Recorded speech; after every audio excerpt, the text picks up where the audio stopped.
Olá pessoal, vamos para o nosso resumo da lição da semana e nesta semana estamos com a lição de número 6 e como de costume, alguém me ajuda com o título da lição e com o verso, por favor? Lição 6, título: As duas testemunhas.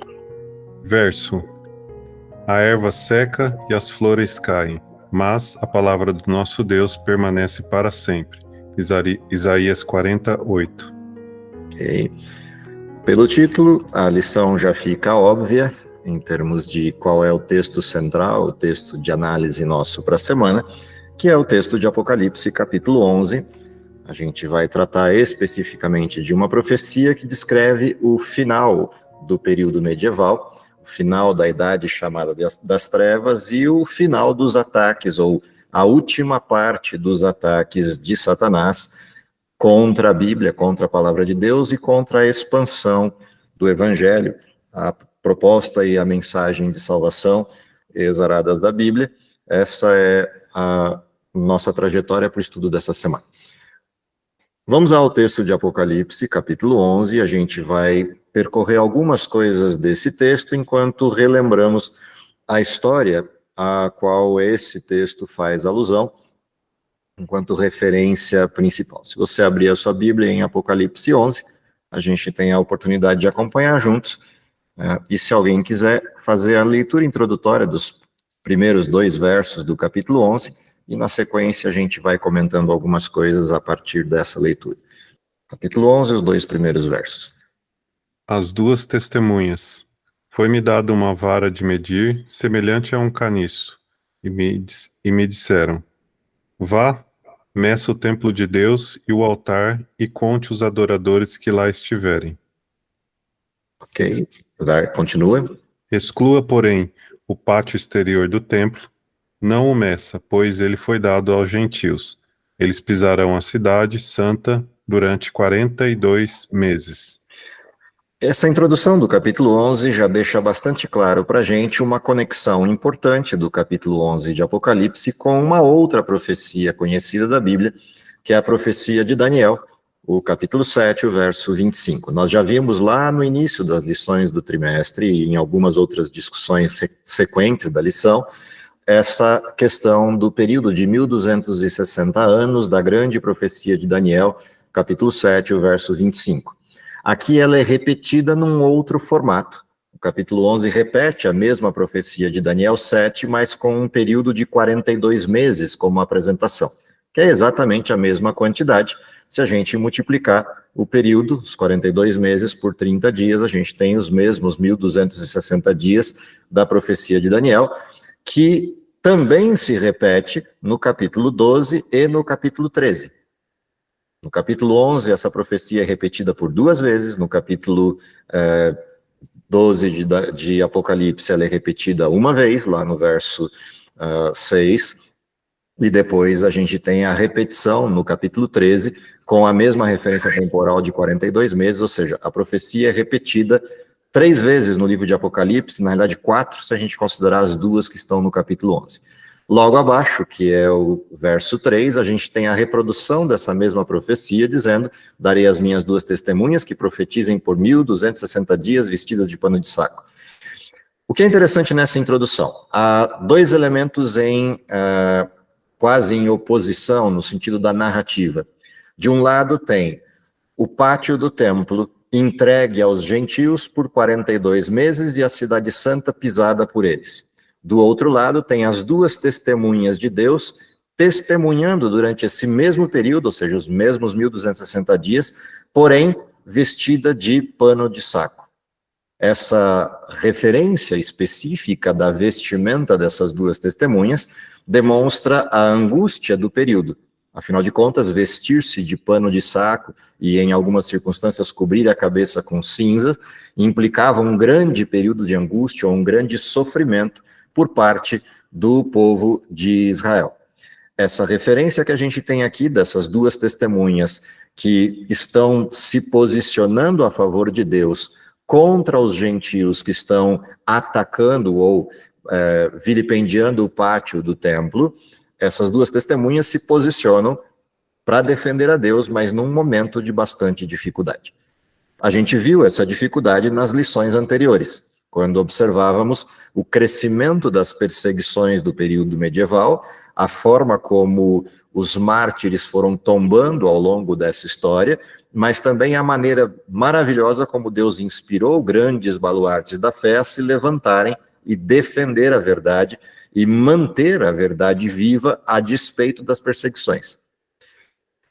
Conforme o período medieval vai transcorrendo e chegando mais próximo do final da profecia, é natural que a gente perceba uma intensificação dos ataques de Satanás na tentativa de extinção ou adulteração plena da palavra de Deus.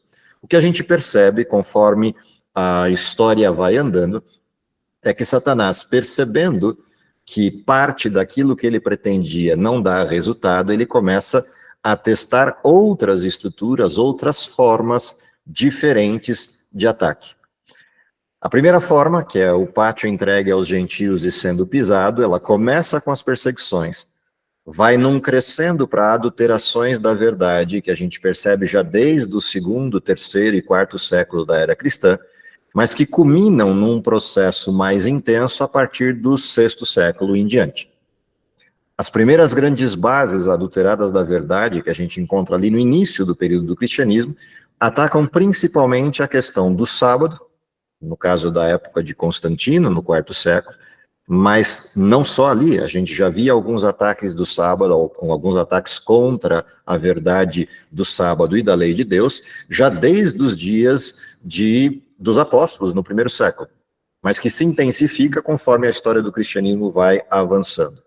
A cisão produzida por essas distinções doutrinais naqueles que seguiam o desenho de proximidade ou a forma de aproximação ao governo romano e a sedição a algumas questões que implicavam doutrinas, e do outro lado os que permaneciam com a Bíblia como regra de fé e mantendo a verdade íntegra. Conforme o tempo foi passando, a ampliação da falsidade e dos adeptos da falsidade chegou a tal nível que a gente tinha a impressão, em alguns momentos, que o cristianismo estava à beira da extinção, sob o ponto de vista das perseguições do período medieval.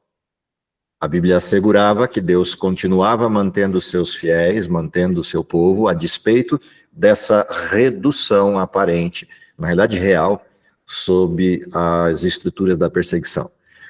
Conforme Satanás percebe que não é possível a extinção, ele muda o formato.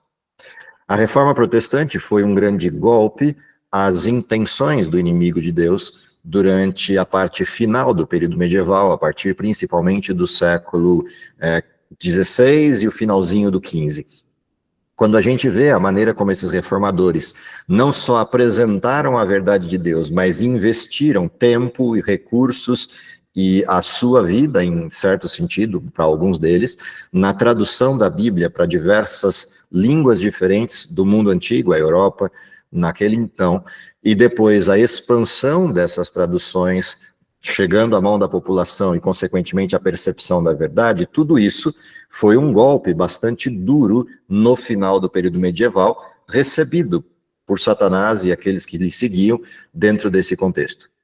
Percebendo o golpe, ele reage a isso num movimento, em primeiro lugar, dentro da igreja, conhecido na história como Contra-Reforma, onde o alvo último e principal desse período, além do fato das perseguições se intensificarem, foi a definição de que a tradição da igreja, a tradição romana, estava acima das escrituras e ela passa a ser considerada a fonte de verdade.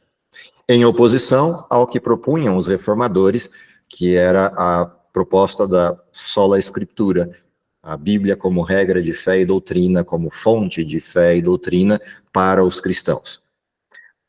A Contra-Reforma também não produziu os efeitos esperados e, em paralelo ao processo da Contra-Reforma, Satanás infla o mundo para uma outra direção, que é a direção do agnosticismo e do ateísmo. Quando a gente observa a Revolução Francesa e o que na carona dela vem no final do período medieval, o que se percebe com o advento da Revolução Francesa foi a ampliação das teses cientificistas, num processo reacionário à religiosidade, e aqui é uma coisa bastante curiosa. Satanás, durante todo o período medieval, sustentou o poder eclesial, o poder do romanismo cristão, na sua expansão e perseguição contra a verdade. Não obtendo sucesso aqui, ele inverte esse modelo, e os que surgem na promoção do agnosticismo, na promoção do ateísmo, na realidade se levantam contra o romanismo. E agora Satanás tem duas frentes, uma frente religiosa e uma frente secular. A frente religiosa com as deturpações todas do modelo doutrinal e bíblico, e do lado de cá, os antagonistas à Bíblia, os antagonistas a qualquer modelo de religiosidade, ou seja, literalmente fechou todas as portas possíveis contra a estrutura do cristianismo verdadeiro.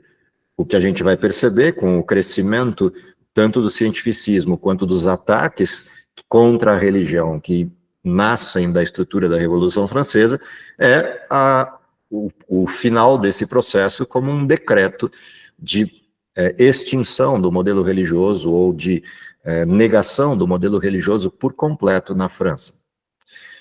Quando a gente olha para a profecia do capítulo 11 de Apocalipse, ele descreve exatamente a sequência desses eventos. Durante os 1260 anos do período medieval, houve de forma intensa, de forma bastante visível e intencional, um ataque à verdade na forma doutrinal, mas com a roupagem de cristianismo, ou seja, um cristianismo apostatado. No final do período medieval, com a ascensão de Napoleão Bonaparte na sua tentativa de formatação de um grande império, o general Berthier, a mando dele, vai e prende o bispo de Roma, o que abre espaço agora para a expansão de todos os discursos contra a fé. Um pouco antes desse desfecho do período medieval, o que a gente percebe dentro da cultura da Revolução é a propagação pela França do atentar contra a religiosidade. Há um decreto que dura aproximadamente aí 3 anos e meio, no sentido de tempo linear, exatamente aquilo que descreve o capítulo 11 de Apocalipse, de que as duas testemunhas ficariam expostas como mortas em praça durante 3 dias e meio. E aparece uma segunda profecia de tempo dentro do capítulo 11. Se a gente olha a sequência desse finalzinho do período medieval, é exatamente o que ocorre a partir dessa intervenção, desse modelo de intervenção da Revolução contra a fé. E esse decreto, que percorre aí um período de 3 anos e meio, ele tem como essência o culto à razão, a negação da fé e da religiosidade e a queima, a destruição de todas as Bíblias que se encontrassem sendo queimadas nas ruas e nas praças da França e parte da Europa. Essa estrutura toda de ataque ao cristianismo produziu um efeito bastante denso à questão da estrutura da fé, com as igrejas se transformando em ambientes seculares ou se transformando em ambientes vazios, algo que persiste até os dias de hoje em boa parte da Europa, fruto deste período. A negação da fé e a queda dos modelos religiosos por conta da queda da hegemonia do romanismo cristão. Ou seja, o mundo reagiu a toda a pressão contra a ciência, contra a razão, contra as questões da liberdade, numa intensidade tal que o romanismo parecia que, se continuasse mais um tempo, seria até extinto. Óbvio, isso não ocorreu, mas em paralelo a esse processo, houve um tempo de paralisação do crescimento do evangelho. Passados os 3 anos e meio, o texto de Apocalipse descreve que foi dado fôlego de vida, foi dado ressurreição a essas duas testemunhas, e elas ascendem novamente num processo de expansão. O que a gente vê na história? O final do período medieval, ou seja, com a queda do absolutismo e com o encerramento da hegemonia religiosa cristã romana, a partir de 1798 não há mais empecilho para a expansão da Bíblia. Os últimos anos do período medieval foram marcados pela ausência da fé e pela queima das Bíblias. o período final, ou seja, depois de 1798, é marcado pela abertura da pregação do Evangelho e a possibilidade da expansão da Bíblia. Há uma série de curiosidades desse período, talvez a mais marcante, a lição faz alusão, inclusive, a um pedaço dessa história, que é o levantar-se de Voltaire contra a palavra de Deus, posicionando como se a Bíblia pudesse ser extinta e a verdade da fé cristã fosse ser, de fato, encerrada a partir desse ataque produzido pela Revolução. Caprichosamente, quando a gente olha a história do próprio Voltaire, se você observar 50 anos depois da morte de Voltaire, da declaração de Voltaire contra a Bíblia, você tem a Sociedade Bíblica de Genebra comprando a casa de Voltaire e transformando a casa de Voltaire num ponto de distribuição da Bíblia, que depois se torna a Casa de Sociedade Bíblica Britânica Internacional em Paris. Ou seja, os ataques contra a Bíblia pareciam ser vitoriosos até que Deus intervém e restaura a verdade e abre o espaço para a expansão do cristianismo. Aquilo que aconteceu com Tyndale, com os primeiros reformadores, com Lutero, Wycliffe e outros, que se lançaram na tarefa de distribuição da Bíblia, e alguns deles pagaram com a vida por conta disso. Agora, no período que se abre a possibilidade livre de pregação, a partir de 1790, final de 1797 e 1798, a gente tem a Bíblia se espalhando para todos os lugares do mundo. E uma segunda parte da profecia de Daniel se cumpre nesse momento, que é a possibilidade da redescoberta das profecias bíblicas a partir principalmente do livro de Daniel e, na carona disso, o livro de Apocalipse. Ou seja, o que a gente percebe na história, nesse pedaço da história que vai ser a revisão nossa para essa semana? Primeiro, que as profecias se cumprem e se cumprem de maneira precisa. Segundo, Deus não abandona o seu povo. Terceiro, Deus não permite que a verdade seja extinta e o livre-arbítrio acabe. E quando isso parece que vai acontecer, uma intervenção de Deus ocorre e a verdade se restaura, a verdade se reestabelece. O que significa que, da mesma forma como aconteceu neste período, a gente vai assistir, pelas descrições que Apocalipse faz, à revitalização desse mesmo poder manifesto no período medieval, mas a gente pode ter também, igualmente, a certeza de que as promessas de Deus para esse tempo se cumprirão. Deus continuará guiando o seu povo, Deus continuará mantendo a verdade, continuará mantendo o espaço para a escolha, para que aqueles que recebem o Evangelho tenham a oportunidade de compreendê-lo e, aceitando, render-se a Deus no sentido de aceitar a salvação proposta por Deus a toda a humanidade. A lição conclui toda essa revisão histórica com uma questão lá na quinta-feira, que é o triunfo da verdade, manifesto nos modelos finais do capítulo 11, por uma referência, a Arca da Aliança, a lei de Deus. Aquilo que estava sob ataque, que é a palavra de Deus, é agora revitalizado. E aquilo que era alvo do ataque na palavra de Deus, que era o sistema doutrinal e a lei de Deus, são agora restaurados e apresentados de forma clara. Da mesma forma, no fim da história, a lei de Deus volta a ser o marco de referência, o marco regulatório de referência, para demonstrar a desobediência humana e desmascará-la de forma completa, deixando bastante claro, ou apresentando de forma bastante clara, a rebelião humana.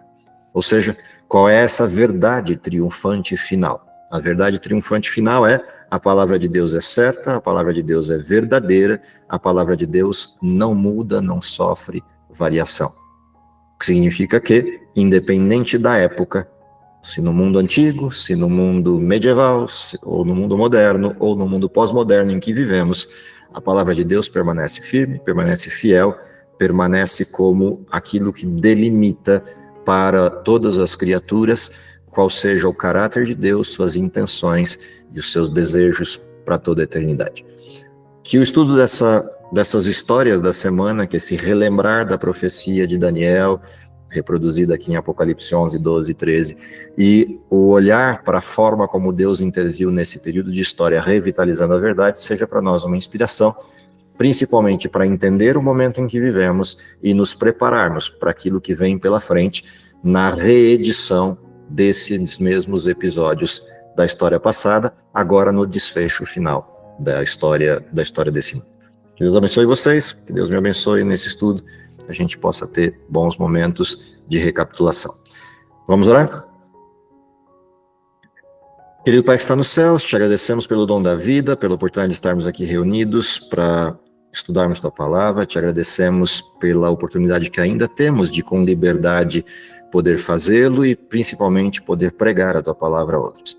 Dá, Senhor, que pessoas, entendendo a maneira como tu tens conduzido a história, possam aceitar o convite divino de salvação e possam entregar-se de forma plena para a transformação do caráter que pretendes fazer pela atuação do Espírito Santo.